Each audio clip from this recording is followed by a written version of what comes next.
अस्सलाम वालेकुम वरहमतुल्लाह। प्यारे बच्चों, आज का जो हमारा टॉपिक है ये है विटामिन डी।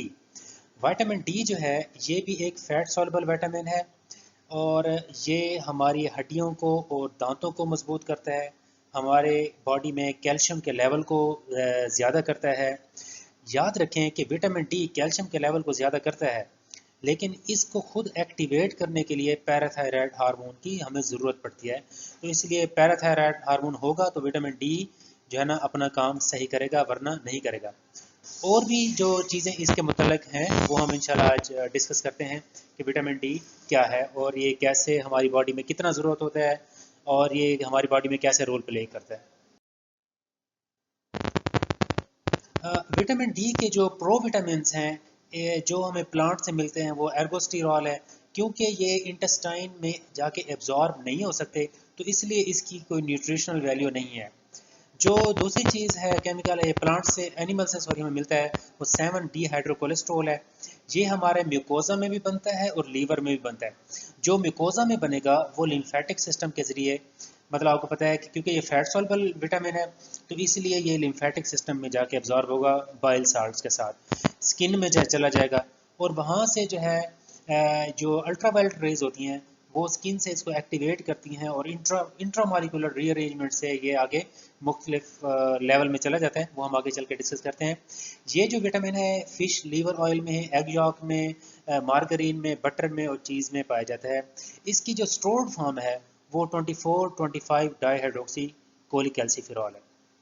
ठीक हो गया। अब देखते हैं कि ये हमारी बॉडी में कैसे ये अपना काम करता है और कैसे एक्टिवेट होता है।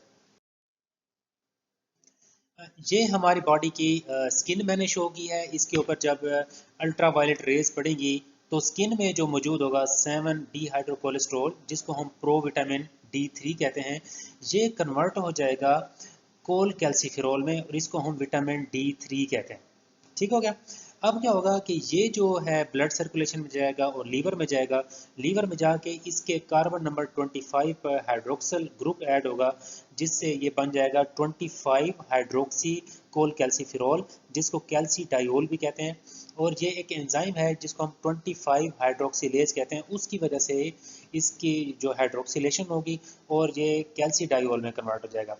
यहाँ से ये ब्लड सर्कुलेशन के जरिए किडनी में जाएगा और किडनी में इसकी एक और हाइड्रोक्सिलेशन होगी कार्बन नंबर 1 पे जिसको हम कहते हैं, इसका ये कन्वर्ट हो जाएगा 125 डाई हाइड्रोक्सी कोल कैल्सिफेरॉल में। इसको कैल्सी ट्रायोल भी कहते हैं और इसका जो एंजाइम है वह है 1 अल्फा हाइड्रोक्सीलेज। ये आपने याद रखना है कि ये बड़ा इंपॉर्टेंट एंजाइम है।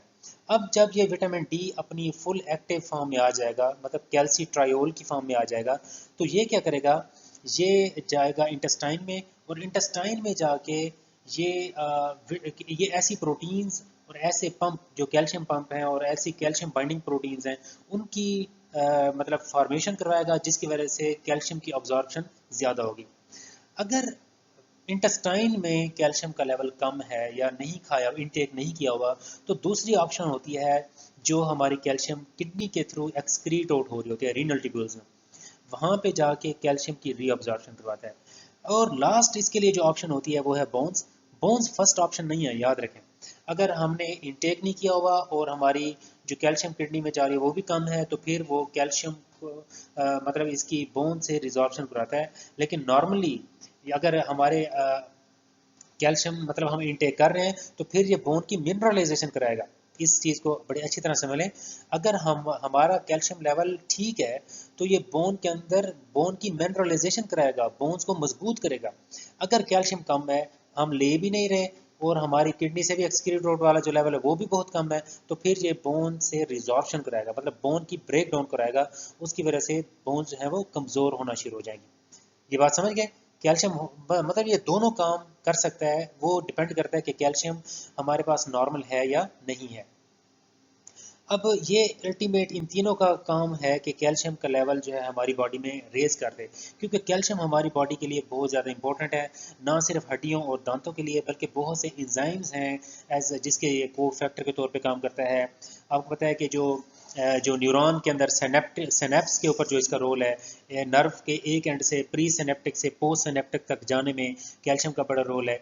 इसी तरह न्यूरो मस्कुलर एग्जैक्टिबिलिटी में जो हमारे न्यूरॉन्स और मसल्स हैं, मसल के अंदर जो ट्यूटिब्यूल सिस्टम होता है उसके अंदर कैल्शियम जब रिलीज होती है एक्टिन मायोसिन के साथ जो बाइंड होती है, उसमें कैल्शियम मसल कॉन्ट्रैक्शन में बड़ा रोल है। तो इसलिए कैल्शियम ब्लड में ज़्यादा होना बड़ा इंपॉर्टेंट है एज़ कम्पेयर टू बोन्स। जब ये ब्लड में ज़्यादा होगी, बाकी सारे काम चल रहे होंगे, तो फिर बोन्स में भी वो चली जाती है। इसी तरह कैल्शियम का लेवल जब ज़्यादा होगा तो ये किडनी में जाके 1 अल्फा हाइड्रोक्सीलेज की इनहिबिशन कराएगा। मतलब ये उसको कम करवा देगा कि अब हमारे पास विटामिन डी की ज़्यादा ज़रूरत नहीं है। अब विटामिन डी को कुछ लोग जो हैं ये भी कहते हैं कि ये भी स्टीरॉयड हार्मोन है, क्योंकि इसका जो मैकेनिज्म ऑफ एक्शन है, या सॉरी इसका जो न्यूक्लियस है मेन, जो सेंट्रल पार्ट है, वो भी स्टीरॉयड हार्मोन की तरह है।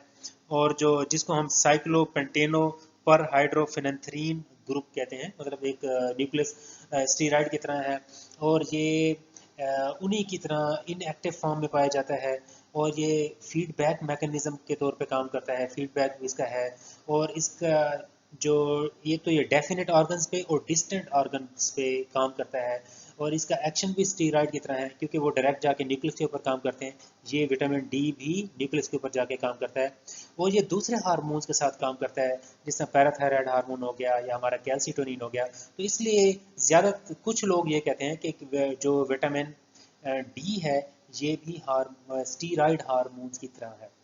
अब हम इसके देखते हैं कि जो इसकी कमी और ज़्यादती की वजह से क्या क्या मसले आते हैं। रिकेट्स जो है, अगर बच्चों में विटामिन डी की कमी हो जाए तो उसको हम रिकेट्स कहते हैं, और अगर बड़ों में हो जाए तो ओस्टियोमेलेशिया कहते हैं। ओस्टियोमेलेशिया मतलब ओल्ड से याद रखें, ओल्ड में या जो अडल्ट लोगों में हो अगर इसकी कमी हो जाए। अब रिकेट्स होगी तो क्या होगा, कैल्शियम की कमी, अगर सॉरी विटामिन डी की कमी हो जाए तो उसकी वजह से ओस्टियोब्लास्ट की प्रोलिफरेशन कम हो जाएगी, बोन्स की वेस्कुलराइजेशन कम हो जाएगी, और उसकी मिनरलाइजेशन कम हो जाएगी। मतलब बोन्स के अंदर मिनरल्स कम डिपॉजिट होंगे, तो बोन्स साफ ज़ाहिर वो मतलब मैच्योर नहीं होंगी और प्रॉपर नहीं बनेगी। इसके अलावा जो हमारी लॉन्ग बोन्स हैं उनके जो एंड्स हैं वो बल्की हो जाते हैं और सॉफ्ट हो जाते हैं। जो हड्डियां हैं वो लेग्स की जो बोन्स हैं वो स्पेशली झुक जाती हैं। नीज जो है ना ये डीफॉर्म हो जाती हैं। जॉइंट्स जो हैं स्पेशली हमारे एंकल जॉइंट्स हैं, रिस्ट जॉइंट हो गए, एल्बो जॉइंट्स हो गए, ये इनकी मतलब कि स्वेलिंग हो जाती है। जो हमारी चेस्ट कैविटी है, रिब्स हैं, ये पिजन ब्रेस्ट टाइप की हो जाती हैं, टूथ इरेप्शन हो जाती है, डिफॉर्मिटी आ जाती है। अब जो इसकी टाइप्स हैं ये दो हैं रिकेट्स की। एक तो है 1 अल्फा हाइड्रोक्सीलेज की डेफिशिएंसी हो जाए, मतलब वो एंजाइम ही ना हो जो विटामिन डी को एक्टिवेट करेगा, उसको हम टाइप 1 कहते हैं।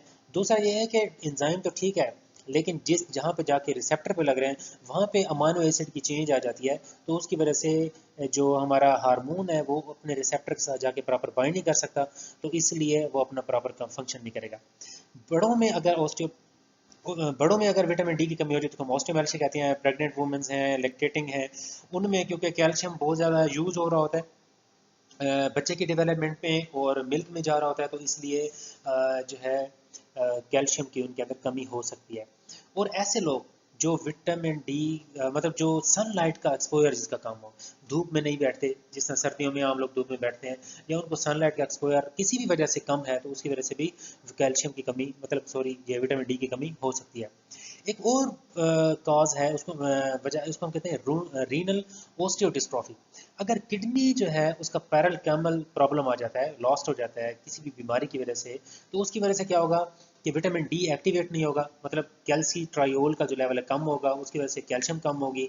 जो पैराथायराइड हार्मोन है वो ज़्यादा एक्टिवेट हो जाएगा, तो उसकी वजह से बोन रिजॉर्प्शन होगी। जब बोन रिजॉर्प्शन होगी तो अब याद रखें किडनी डैमेज है, लेकिन उसकी वजह से हड्डियां भी खराब होना शुरू हो जाएंगी, क्योंकि उसका ताल्लुक कैल्शियम को मेंटेनेंस से है, विटामिन डी की एक्टिवेशन से है। विटामिन डी एक्टिवेट नहीं होगा तो वो कैल्शियम का लेवल कम हो जाएगा, तो उससे पीटीएच जो है वो हड्डियों से कैल्शियम निकाल निकाल के ब्लड को देगा। ये इसकी मेन चीज़ें हैं। और इसके अलावा जो है कैल्शियम विटामिन डी को मुख्तलिफ बीमारियों के साथ भी लिंक किया गया है, वो भी आप उसको देख लें। और इसकी जो ये जो नॉर्मल बंदे की हड्डियां हैं सीधी होती हैं और मजबूत होती हैं, आप इसमें मतलब पोरोसिटी देख लें। लेकिन अगर किसी बंदे को रिकेट्स या ऑस्टियोमैलेशिया हो जाए तो हड्डियाँ झुक जाती हैं क्योंकि उसकी डीमिनरलाइजेशन हो जाती है और वो ज़्यादा पोरस हो जाती हैं।